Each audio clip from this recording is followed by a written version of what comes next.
Hey guys, what's up, and it's time to do a full review of the Samsung Galaxy A10s, and this phone is costing around 24,000 PKR in Pakistan market, and I already unboxed this phone on my channel. If you have not watched my unboxing video, watch that. In this video I'm gonna talking about everything about this phone, and I am using this phone for about 1 day, and I'm gonna tell you what it has you offer in this price range. And first up, I am gonna talking about design language, and this phone comes with a full plastic body with a dual cameras on the back, LED flash and the fingerprint scanner there. On the bottom he's having a one loud speaker, yes it is very loud, and micro USB port, microphone, headphone jack, and on the right he's having a only power key. On the top he's having a noise cancellation microphone, and on the left he's having a volume up and volume down rocker with a SIM tray. You can use two SIM card and one micro SD card at the same time. And the difference between the Samsung Galaxy A10 versus a Samsung Galaxy A10s is having a one more back camera, one additional 2 megapixel depth sensor that you haven't seen on the A10, and a fingerprint scanner on the back with a bigger battery, 4000 mAh battery size compared to the 3400 mAh battery size on the Samsung Galaxy A10. And the front camera is also upgrade from 5 megapixel to 8 megapixel, and also the display size is little bit bigger compared to the Samsung Galaxy A10, and 6.1 inch on the A10 versus a 6.2 inch on the Samsung Galaxy A10s. And the processor is little bit downgrade in this phone. This phone comes with a MediaTek Helio P22 processor versus a Exynos 7884 chipset that we have seen on the A10 as well as the A20. But the performance wise, this phone is not as good as the Samsung Galaxy A10. And on the back is having this fingerprint scanner,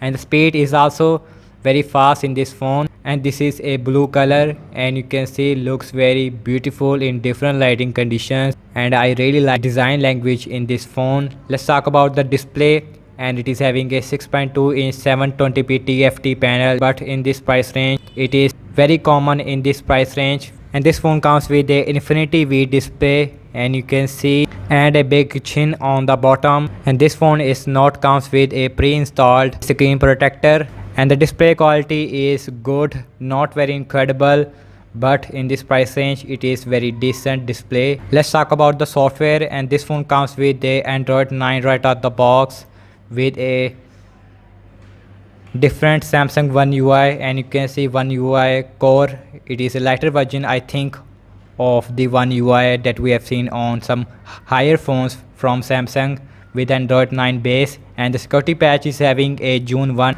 and again I have to say it is a One UI.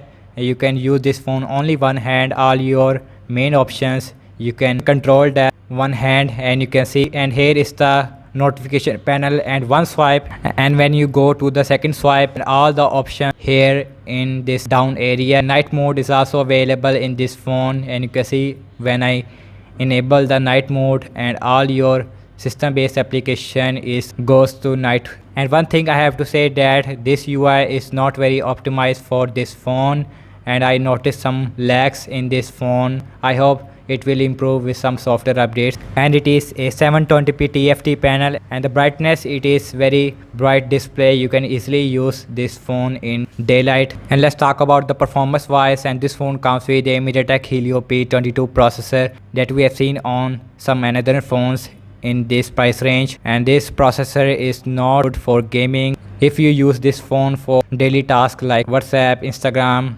and Facebook, then this phone is for you. And if you are looking for a gaming performance, this phone is not for you. I noticed some lags with, along with 2GB RAM and a 32GB internal storage. It is very common in this price range, and this phone is also comes with a micro SD card slot if you want. And let's talk about the cameras, and this phone comes with a dual cameras on the back. Main, it is having a 13 megapixel with f1.8 aperture and 2 megapixel for depth sensing like live focus, and the front camera is having a 8 megapixel with f2.2 aperture. And here is the camera UI, and you can see a live focus is also available with the back camera. And here is the pro mode, and the back camera is record up to full HD with 30 frames per second, and the camera performance is decent in this phone. And the live focus feature is It is also worked on objects as well as a human face, which is very good. And the front camera is having a 8 megapixel with f2.2 aperture, and the front camera is also support live focus feature, which is not very good with the front camera. And the front camera is also record up to full HD with a speed of 30 frames per second, and the picture quality, it is very decent with the front camera. Let's quickly show you the some camera samples so you can a better idea regarding the camera performance in daylight as well as a night.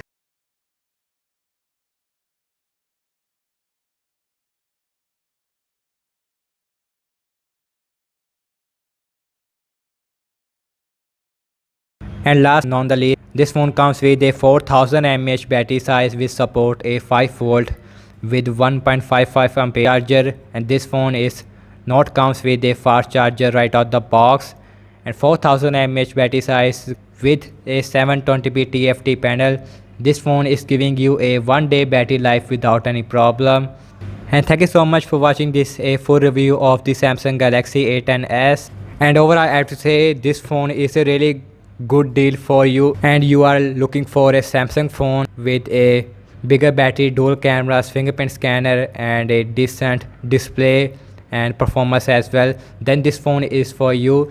And subscribe to my channel for daily tech videos. I am doing some more videos about this new A10s, and follow me on Facebook, Instagram and Twitter as well, and I will catch you guys in the next one. Peace out.